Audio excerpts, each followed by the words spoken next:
Oi, gente. Bom, bem-vindos de volta.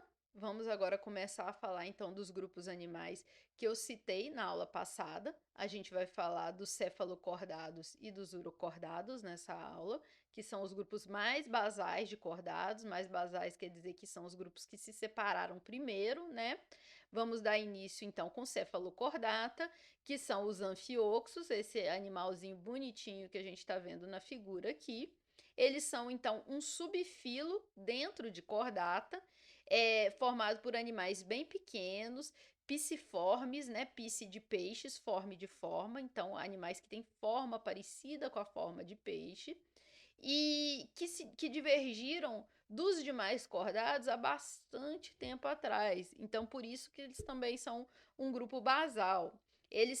Os estudos mais recentes genéticos indicam que eles provavelmente divergiram há cerca de 891 milhões de anos atrás, mais até do que é dito no livro que vocês estão usando na disciplina. Seria antes do período que a gente falou de cerca de 500 milhões de anos atrás.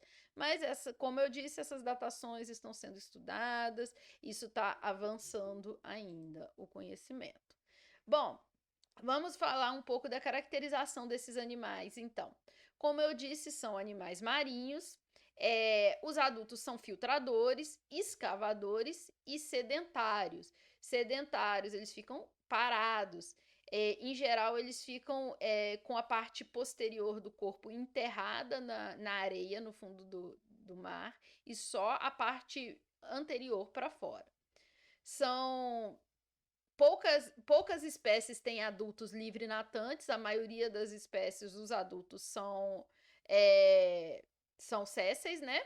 E são conhecidas aproximadamente 27 espécies desse grupo, sendo que 4 delas ocorrem no Brasil. Aqui então tem uma figura dele com a porção posterior do corpo enterrada na areia, como eu disse, a porção anterior do corpo para fora.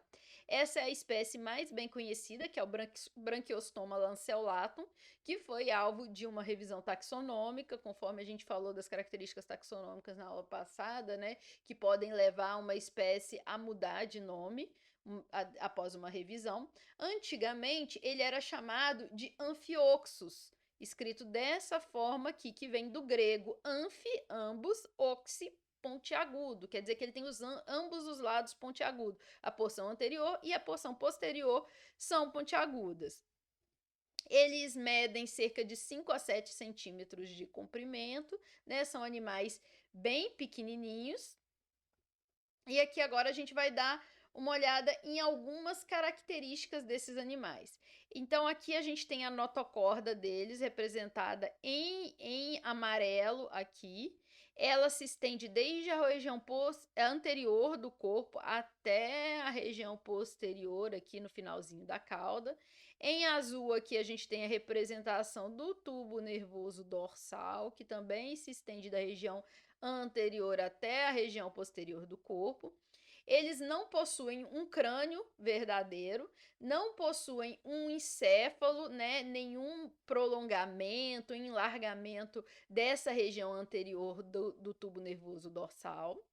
E eles também não têm olhos diferenciados, eles têm uma porção anterior aqui bem simplificada. A gente consegue ver aqui os cirros, né? E o vestíbulo oral, que é essa cavidade aqui, que é por onde entra a água. Aqui a gente já tem a faringe e uma série de características que a gente vai continuar vendo aqui ao longo da aula. Sobre a musculatura, que eu falei bastante na aula passada, essa figura aqui dá para ver bem claramente que eles têm esses pacotes de miômeros em formas de V deitadinho, assim, né? Ou de sinal de maior. Olha só, bem claro aqui a gente consegue ver. Além disso, eles têm aqui em cima uma nadadeira dorsal, que a gente consegue ver por cima do pacote muscular. Eles têm a cauda pós-anal e aqui dentro aquelas estruturas que vocês já conhecem, né? O endóstilo, que está aqui embaixo da faringe, aqui as fendas faringianas, as gônadas e a abertura do ânus aqui, anterior à cauda, e a nadadeira caudal, que ele também tem aqui. Além disso, a gente tem aqui um corte dessa espécie corado, né, em lâmina, onde a gente consegue ver uma série de características também. Aqui mais em cima de tudo é a nadadeira dorsal, que a gente consegue ver. Logo abaixo dela, aqui já dentro do corpo, a gente tem o tubo nervoso dorsal, a notocorda, aqui o lúmen da faringe, né, a parte interna da faringe. Aí a gente consegue ver que, ó, em rosinha é a parte da faringe e a parte branca aqui são as fendas faringianas. Aqui do lado a gente consegue ver o seco hepático, que faz parte do aparelho digestivo do animal. Aqui do lado a gente tem os ovários, né? E aqui a gente consegue ver os pacotinhos de músculo. Ó. Isso aqui tudo é musculatura do animal. A faringe, então, é responsável por aquela circulação unidirecional da água, da mesma forma que a gente falou na aula passada. E aqui a gente tem um pouquinho sobre a reprodução desses animais. O que acontece? Eles têm sexos separados, são animais dioicos, eu tenho macho e tenho fêmea. A fecundação é externa, é na água, eles liberam os gametas na água e a fecundação vai ocorrer na água. E o desenvolvimento é indireto. Desenvolvimento indireto quer dizer que a gente tem fase larval. Aqui, então, a gente tem... Aqui, então, a gente tem uma figura mostrando todo o desenvolvimento da espécie, desde a fase da primeira fase larval até a fase adulta. Uma característica importante que vocês devem perceber aqui é que eles não estão na mesma escala. A gente fez um zoom para colocar tudo do mesmo tamanho, mas essa primeira fase larval aqui é bem pequena, é de mais ou menos 1,3 milímetros, enquanto a fase adulta, que é essa última aqui, tem 5,2 milímetros, ou seja, mais de 4 vezes maior do que a primeira fase larval. Ao longo do seu desenvolvimento, então, o animal cresce bastante. Essa larva também, vocês podem verificar que ela vai sofrendo modificações. Olha só, aqui na porção anterior a gente começa a ver um desenvolvimento, por exemplo, da faringe, das fendas faringianas, né? Ao longo de todo o corpo. Olha aqui também a parte muscular aqui em cima, como é bem simplificada, e à medida que ele vai crescendo, vai aumentando a quantidade de músculos. A gente consegue visualizar bem. E há um aumento também dessa porção aqui, ó, hepática, aqui, essa porção aqui de baixo do corpo. Olha como ela vai se desenvolvendo e fica bem desenvolvida aqui embaixo na fase adulta. Então, isso são características importantes desses animais. Aqui embaixo, depois, para quem quiser pausar e olhar com calma, todas as características, eu coloquei uma legenda aqui embaixo do que é cada coisa, né? A vesícula cerebral, superfície ciliada, endóstilo, fendas faringianas, todas essas características estão demonstradas aqui na figura. Bom, então o que acontece? Uma vez que os óvulos e os espermatozoides desses animais são liberados na água, eles vão ser fertilizados externamente e esses ovos vão se desenvolver em larvas que nadam livremente. As larvas, então, são livre-natantes. Elas vão ficar à deriva na água por cerca de 200 dias e está ali se alimentando de plâncton e outras partículas que estejam, partículas orgânicas que estejam na água, e antes de se estabelecerem como adultos, quando elas então são sésseis. Poucas, como eu disse anteriormente, poucas espécies não são sésseis na fase adulta.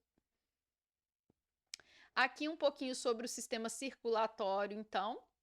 Esses animais têm um sistema circulatório fechado, então isso quer dizer que o sangue corre dentro de vasos sanguíneos, ele não vai cair dentro de uma parte aberta, uma hemocele, como em alguns invertebrados que a gente viu, né? Ele vai estar correndo dentro dos vasos sanguíneos, só que eles não têm uma bomba central que mande o sangue para todo o corpo, eles não têm um coração. Eles têm esse sistema de vasos são pulsáteis e pulsando os vasos é que eles vão conseguir emitir esse sangue ao longo do corpo. Uma outra característica importante é que o sangue não tem pigmento. O que acontece? Se o sangue não tem pigmento, ele provavelmente não transporta gases. Os gases vão ser transportados ao longo do corpo, retirados da água e transportados por difusão, provavelmente. E o sangue vai servir simplesmente para levar nutrientes para todas as partes do corpo do animal. Sobre o sistema nervoso dele é bem simplificado quando comparado com outros cordados, né? É composto principalmente daquele cordão nervoso dorsal que a gente falou, mas a partir desse cordão nervoso são emitidos nervos que são classificados a partir dos segmentos corporais em que eles estão presentes. Esses animais, como eu disse, não têm encefalização, olhos ou órgãos para sentir a gravidade, ao contrário dos vertebrados, por exemplo, que vão ter um sistema nervoso bem desenvolvido, vão ter uma encefalização grande e vão ter uma série de órgãos dos sentidos diferentes. Mas uma característica interessante que eles têm é que na pele eles têm terminações nervosas com sensibilidade ao toque, o que é importante para animais, por exemplo, que vão se enterrar, né, que vão escavar, eles têm que sentir onde eles estão entrando, então eles têm que ter uma sensibilidade no corpo. Além disso, eles têm fotossensores próximos à extremidade frontal anterior e próximo à extremidade posterior. Esses fotossensores servem justamente para eles saberem qual parte que vai enterrar, qual parte que vai ficar para fora e tudo mais. Entrando agora nos Urochordata, né? O segundo grupo que a gente vai estar trabalhando são as assídeas, principalmente as salpas, são os tunicados. Aqui a gente vê as relações de parentesco muito brevemente. Então a gente tem os vertebrados, os tunicados, que compartilham então aqui um ancestral comum com os vertebrados, e depois a gente tem os cefalocordados, que vão compartilhar um ancestral comum com esse conjunto inteiro. Então isso aqui é só uma simplificação. Bom, como que esses animais são? Olha só, eles são como esse organismo aqui, ó, ou esse organismo, eles não são muito parecidos com um vertebrado, como vocês podem ver, eles são bem diferentes. Levava a gente até a pensar que os cefalocordados eram mais parecidos com animais vertebrados do que os tunicados. Mas aqui em cima pode chamar a atenção de vocês, a gente tem uma larva deles, e a larva sim é mais parecida, e a larva é justamente onde a gente vai conseguir ver as características cordadas desse animal. Mas eles têm cores muito bonitas, têm uma diversidade grande, são animais bastante interessantes. Bom, então aqui a gente tem alguns exemplares coloniais de urocordados. Urocordada, então, vem do grego oura, cauda, e do latim corda, que é da notocorda, que mais ata, que é caracterizado por. Então, ele é caracterizado por ter a corda na cauda. Então, ele tem a notocorda na cauda, que é justamente a característica principal desses animais, que a larva tem a notocorda na cauda, e que é a característica que permite a gente perceber que eles são cordados. São conhecidas mais de 3.000 espécies, então bem mais diverso do que os cefalocordados. São animais marinhos, têm uma larva livre natante. O adulto, na maioria das espécies, é céssio. São animais filtradores também, que se alimentam de plâncton e de partículas em suspensão na água. E uma outra característica bastante importante desses animais e que dá nome ao grupo é a túnica que eles têm cobrindo todo o corpo deles, que é essa estrutura que vocês veem colorida, bonita aqui, que é composta de água, proteína, carboidratos e fibras estruturais de tunicina, que é uma proteína aí, uma característica, não é uma proteína, é uma fibra estrutural desses animais, própria deles. Muito característica. Aqui a gente tem a estrutura corporal básica de um urocordado adulto, né? Com todas as características que a gente vai conseguir identificar nesses animais e que vão ser importantes para a gente entender o funcionamento deles. Então, eles vão ter aqui um sifão inalante, um sifão exalante, inalar, puxar para dentro o ar, né, ou a água, no caso aqui, e um sifão exalante, que é o que vai jogar a água para fora. Então, ela vai entrar por um caminho e vai sair pelo outro. A gente tem aqui aquela faringe com as fendas faringianas. A gente vai ter um manto por fora aqui da faringe. A gente tem um coração já, temos gônadas. Aqui tem os estolões, que são o que prendem ela ao solo, né, ao solo marinho. O estômago, aqui.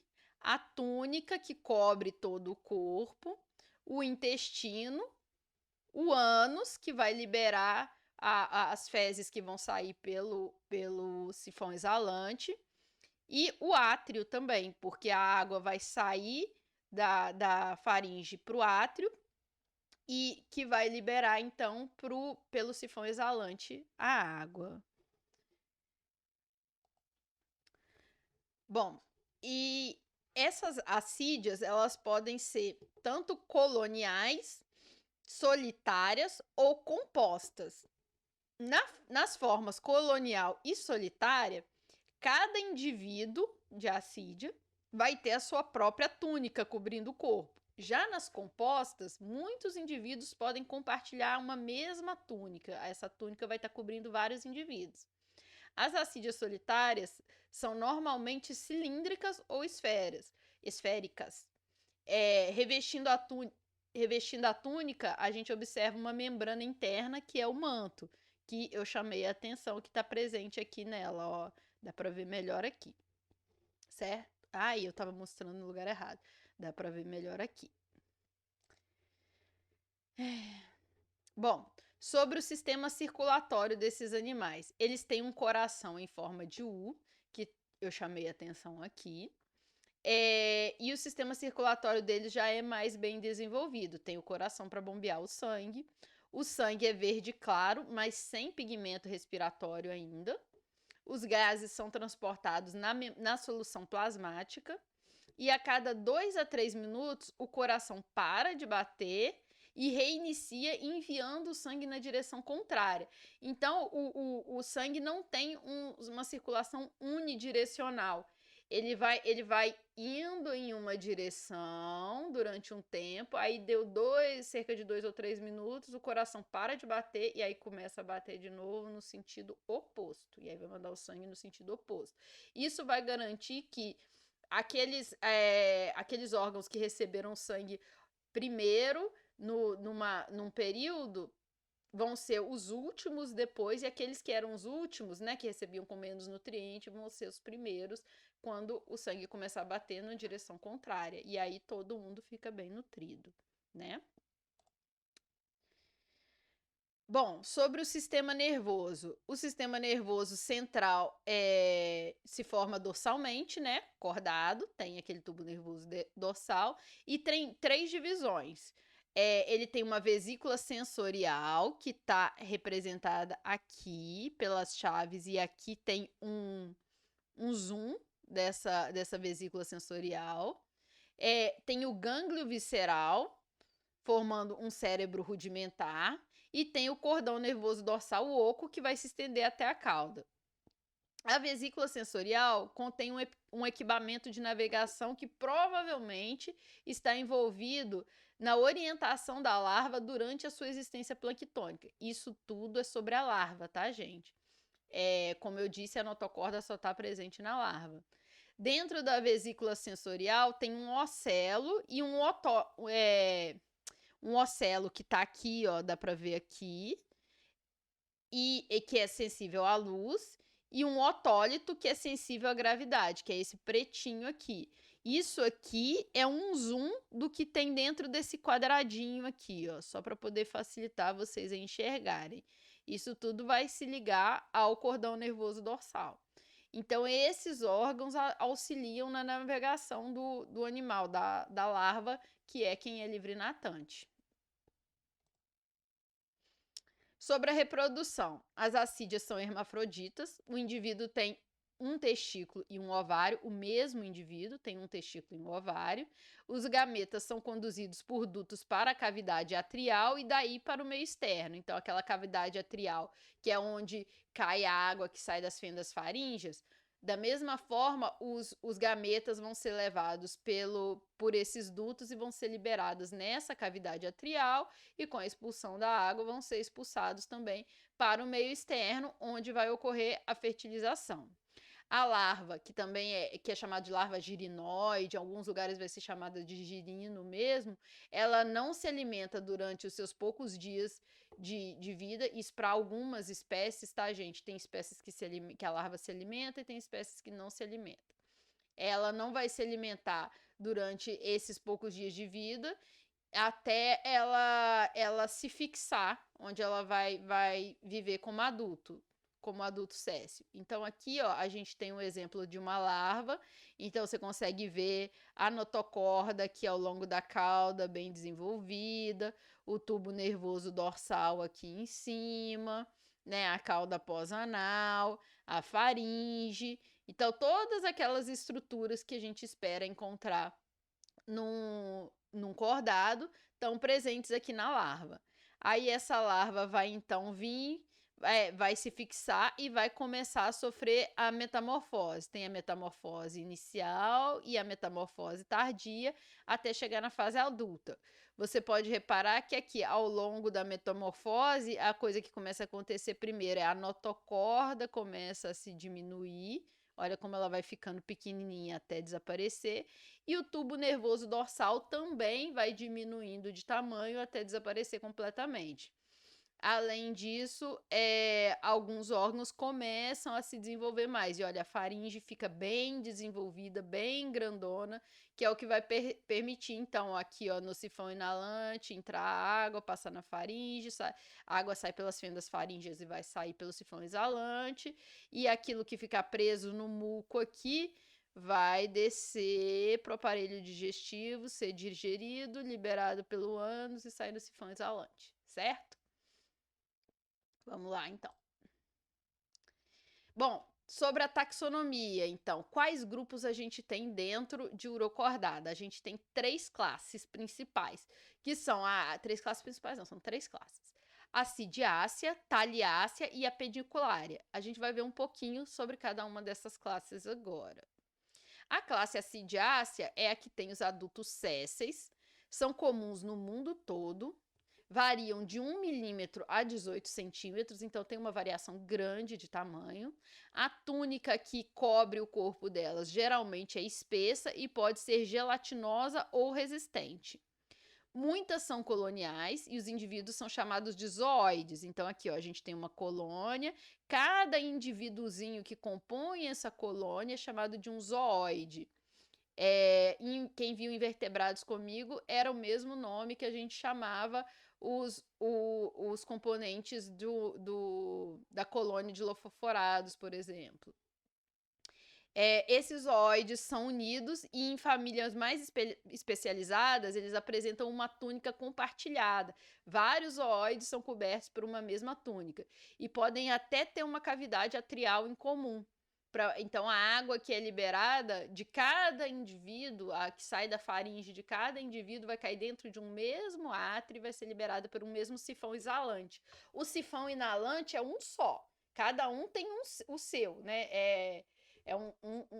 Um para cada indivíduo. O sifão exalante pode ser compartilhado e às vezes até o átrio pode ser compartilhado.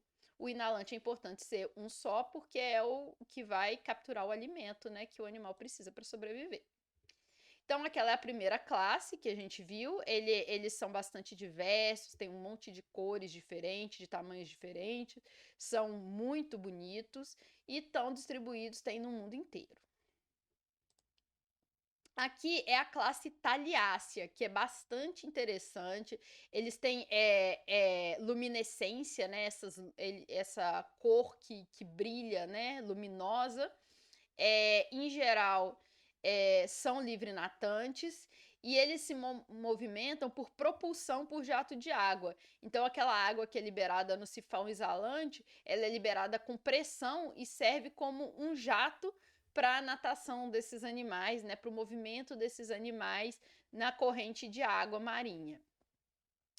E eles são compostos de 3 ordens: a pirosomida, que é primitiva e colonial, e a doliolida e salpida, que variam entre fases coloniais, sexuais e fases solitárias. Então, a mesma espécie tem fase que ela é colonial e fase que ela é solitária. O mesmo indivíduo, né? Ele tem uma fase da vida dele que é colonial e uma fase da vida dele que ele é solitário. A classe Larvácea é a nossa terceira classe. Ela é muito interessante. Eu acho esses animais lindos e super curiosos, né? Um outro nome que é dado para eles é apendiculária. Eles mantêm ao longo de toda a vida as características larvais de natação. Eles secretam um muco gelatinoso que serve para capturar e digerir o alimento e também serve de abrigo. Então, elas são como uma larvinha que tem uma casa em volta delas, que é um muco gelatinoso, parece uma água viva. Eu vou colocar um videozinho daqui a pouco para vocês verem, que é bastante interessante e o bicho é muito bonito.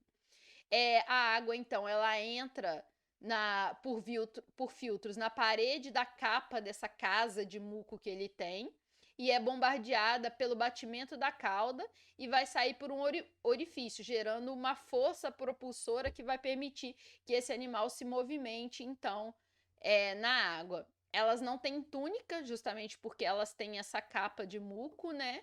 E o mais interessante é que essa capa de muco não é permanente. Elas vão produzir, vão usar para se alimentar, para se abrigar e vão excretar, jogar fora e vão produzir outras. E as espécies podem produzir de 4 a 16 abrigos desses por dia. Então é um número assim bastante considerável mesmo. Aqui tem um indivíduo completo, mais fácil de ver, mas ainda assim tá difícil de entender o animal mesmo, né? No vídeo agora vai ficar mais fácil de vocês entenderem esse animal. Ó, então aqui, ó, tem a larva, a porção anterior, aqui a cauda, né? Aqui é o corpo, aqui é a cauda. Ele tá nadando e isso aqui, ó, grande todo, é o corpo dele, olha só. Aqui ele tá capturando alimento, então usando essa estrutura aqui, ó, o alimentozinho que ele capturou, né? E aqui, ó, é quando ele já liberou essa casa e sobrou só a parte do corpo mesmo, que é o animal mesmo, né? Quando ele libera essa capa de muco dele. Então é bastante legal e nesse vídeo a gente consegue enxergar melhor, porque com fotos é difícil até de entender o organismo, porque ele é bem transparente por causa dessa capa de muco. Opa, colocamos de novo o vídeo. Quero o próximo slide. Bom, e qual que é a importância ecológica desses animais, né? Os tunicados têm uma grande importância ecológica, que a gente nem imagina. O que acontece? A excreção deles, as fezes deles, têm importância como fonte de suprimento orgânico no mar. Eles são chamados até de neve marinha. O que acontece? Eles pegam o suprimento da zona fótica e levam para a zona afótica. Os abrigos dessas larváceas, principalmente, são os responsáveis pela formação dessa neve marinha, que são que levam esses nutrientes da zona fótica para a zona afótica. Zona fótica é a zona do mar que recebe luz, a zona superior. E a afótica é do fundo do mar, onde não há luz, onde é muito mais difícil a produção de matéria orgânica. Então é levado matéria orgânica que vai alimentar os animais que vivem nessas zonas profundas. Então é principalmente essa espécie que produz esses abrigos de muco. Bom, com isso a gente conclui então as características principais dos cefalocordados e dos urocordados. Eu vou deixar no Classroom para vocês um estudo dirigido que é para ser respondido usando o e-mail institucional. Aqui tem a bibliografia para vocês lerem mais, estudarem. Todos esses 3 livros estão disponíveis no Classroom para vocês. E isso está em capítulos diferentes dos livros, né? Se forem estudar pelo Cardong, está no capítulo 2. Pelo Pug, não está aparecendo aqui o capítulo. Eu vou colocar na descrição do vídeo para vocês. E no Hickman tá no capítulo 23, tá joia, pessoal? Então a gente fica por aqui. Obrigada. Abraço para todo mundo. Até a próxima aula.